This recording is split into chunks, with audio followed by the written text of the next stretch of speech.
La grand-mère, la nourrice ou le télétravail, chers parents, vous avez 24 heures pour trouver une solution pour la garde de vos enfants. Au cas où, car demain la grille de l'école pourrait rester fermée, la France à l'arrêt, c'est la promesse des syndicats unis contre la réforme des retraites, texte examiné jusqu'à dimanche au Sénat.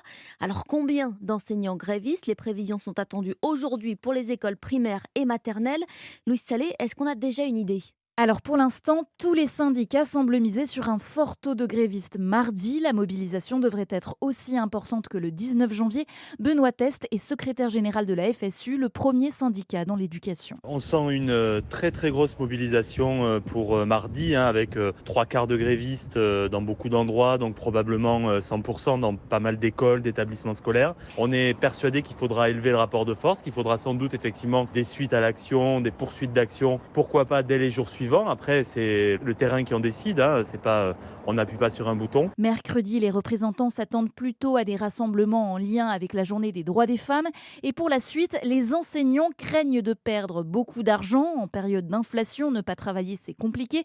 Même si certaines caisses de grève commencent à s'organiser localement, aucun appel à la grève reconductible n'a encore été lancé. D'après leur syndicat, cela pourrait changer mardi soir en fonction de l'ampleur du mouvement dans les autres professions. Louise Salé, spécialiste éducation d'Europe